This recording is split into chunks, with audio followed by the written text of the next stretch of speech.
Bismillahirrahmanirrahim. Assalamualaikum warahmatullahi wabarakatuh. Selamat pagi anak-anak semua. Semoga kita semuanya dalam lindungan Allah Subhanahu wa taala dan tetap diberikan kesehatan dan kesejahteraan bagi kita semua. Ketemu lagi dengan Ibu Dewi Wahyuni, dan sebelum kita mulai pertemuan kali ini, marilah kita membaca basmalah. Bismillahirrahmanirrahim. Nah, pada pertemuan kali ini kita akan membahas mengenai bentuk-bentuk kerjasama dalam berbagai bidang kehidupan. Pada pertemuan sebelumnya, kita sudah membahas mengenai pengertian dari kerjasama. Tujuan dari pembelajaran ini yaitu untuk mengidentifikasi bentuk-bentuk kerjasama dalam bidang kehidupan sosial politik, ekonomi, pertahanan, dan keamanan negara, serta antar umat beragama. Baiklah, yang pertama ada di bidang sosial politik. Landasan kehidupan sosial politik ini yaitu terdapat pada sila keempat Pancasila, yang berbunyi, kerakyatan yang dipimpin oleh hikmat kebijaksanaan dalam permusyawaratan perwakilan. Bentuk kerjasama dalam bidang sosial politik ini yaitu pengambilan keputusan secara musyawarah untuk mufakat. Musyawarah ini ia bekerja sama untuk mengambil keputusan atau berdiskusi terlebih dahulu. Sedangkan mufakat itu adalah hasil dari musyawarah. Jadi musyawarah untuk mufakat ini adalah berdiskusi untuk mencapai suatu keputusan. Nah, selanjutnya sila keempat Pancasila pada prinsipnya menegaskan bahwa bangsa Indonesia akan terus memelihara dan mengembangkan semangat bermusyawarah dalam perwakilan. Jadi dalam musyawarah ini keputusan yang dihasilkan itu merupakan harus keputusan bersama, sehingga semua pihak ikut bertanggung jawab untuk melaksanakan keputusan yang diambil.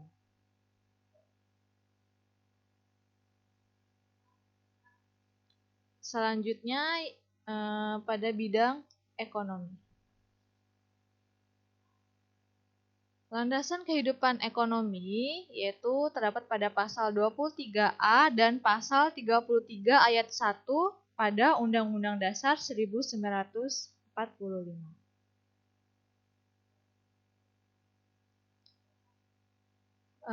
Pada pasal 23A Undang-Undang 1945 itu yang berbunyi, pajak dan pungutan lain yang bersifat memaksa untuk keperluan negara diatur dengan undang-undang. Bentuk kerjasama dalam bidang ekonomi ini yaitu membayar pajak. Pajak yang digunakan oleh negara itu untuk membiayai pembangunan nasional, yang dimana pembangunan nasional tersebut itu untuk kesejahteraan dan kemakmuran rakyat seperti dana alokasi umum, pertanian, penegakan hukum, pertahanan dan keamanan, transportasi, pendidikan, kesehatan, subsidi bahan bakar, dan infrastruktur.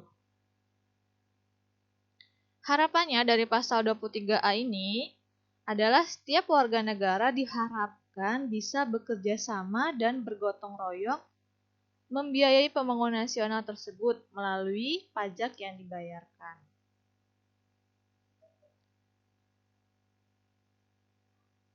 Kemudian yang kedua yaitu pasal 33 ayat 1 yang berbunyi, perekonomian disusun sebagai usaha bersama berdasarkan asas kekeluargaan.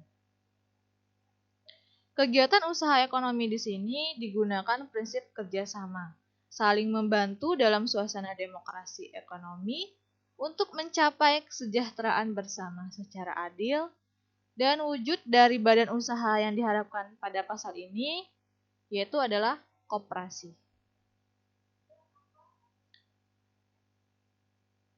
Koperasi memiliki keunggulan-keunggulan dibandingkan dengan badan usaha lainnya.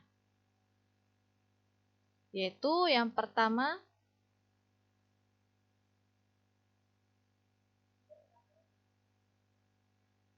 Dasar persamaan.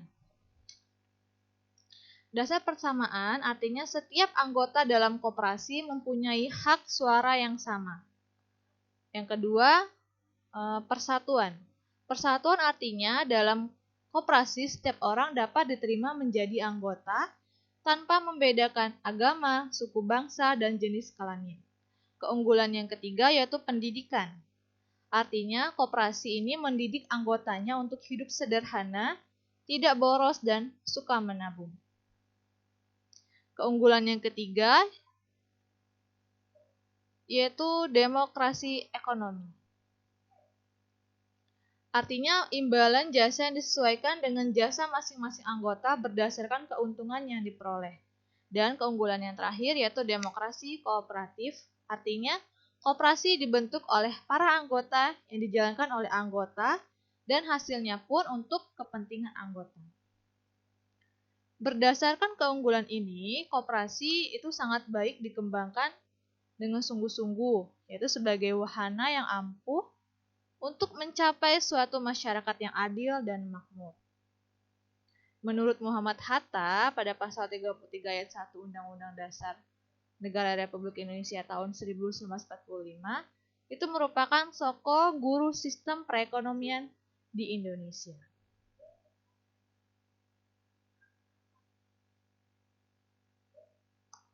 Selanjutnya di bidang pertahanan dan keamanan negara.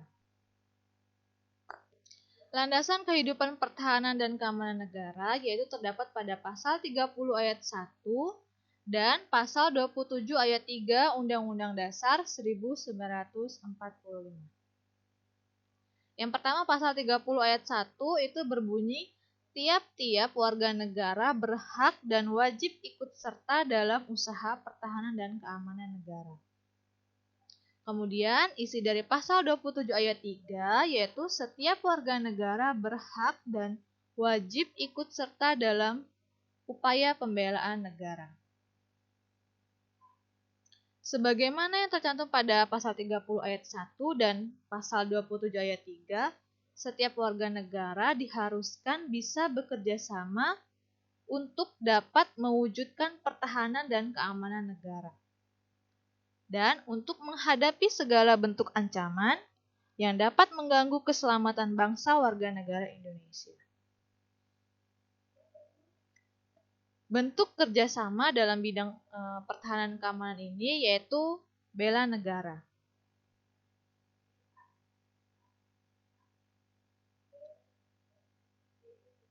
Bela negara adalah sikap mental yang dimiliki seseorang atau sekelompok orang untuk ikut serta dalam usaha melindungi dan mempertahankan keberadaan bangsa dan negara.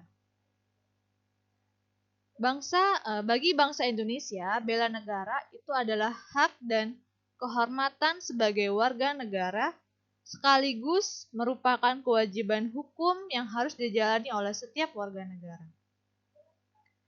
Kesadaran bela negara itu harus ditanamkan kepada seluruh warga negara untuk membangun daya tangkal bangsa dalam menghadapi ancaman yang ingin mengganggu kedaulatan negara, keutuhan wilayah, dan keselamatan bangsa. Bela negara juga merupakan tekad, sikap, dan perilaku warga negara yang dijiwai oleh kecintaan kepada NKRI yang berdasarkan Pancasila dan Undang-Undang Dasar tahun 1945 dalam menjamin kelangsungan hidup bangsa dan negara. Ada 5 dasar dalam bela negara, yaitu yang pertama, cinta tanah air, yang kedua, kesadaran berbangsa dan bernegara, yang ketiga, keyakinan Pancasila sebagai falsafah dan ideologi negara, yang keempat, rela berkorban untuk bangsa dan negara, yang kelima, memiliki kemampuan awal bela negara fisik maupun non-fisik.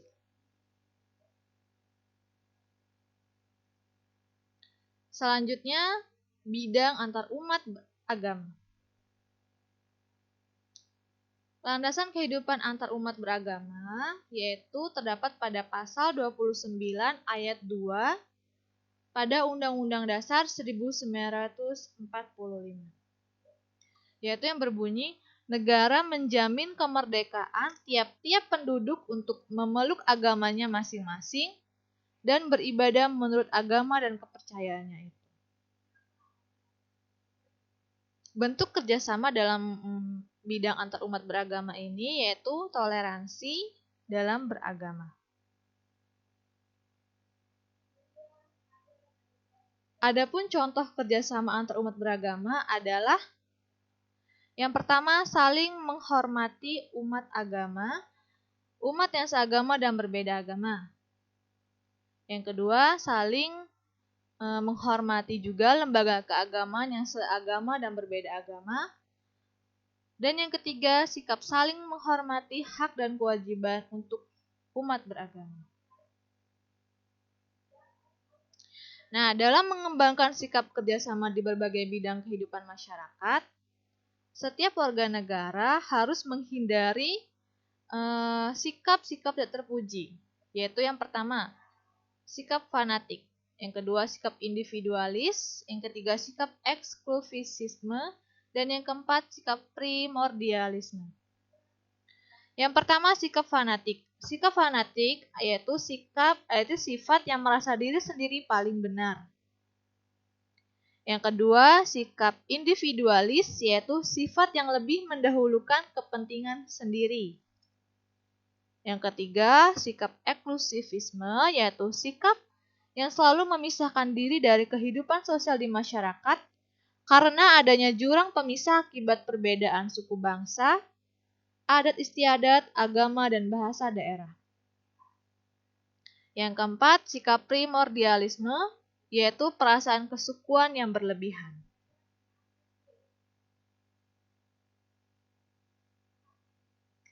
Nah, demikianlah kerjasama dalam kehidupan bermasyarakat, berbangsa, dan bernegara. Dan semua itu akan terwujud apabila kita sebagai anggota masyarakat dapat mengembangkan sikap saling menghormati, saling menghargai antar suku, agama, ras, dan antar golongan. Semoga pembahasan kali ini dapat kalian pahami dengan baik dan semoga bermanfaat. Baiklah, ini ada 10 latihan soal, bisa kalian tulis soalnya dulu dan pilih salah satu jawaban. Yang pertama, kegiatan atau usaha yang dilakukan 2 orang atau lebih untuk mencapai tujuan bersama disebut A. Kerja rodi, B. Silaturahmi, C. Kerjasama, D. Persatuan. Soal yang kedua, contoh kegiatan gotong royong yang dilandasi semangat kerjasama, misalnya Manunggal Sakato. Ini berada di daerah mana? Yang A. Jawa, B. Sumatera Barat, C. Minahasa, D. Bali.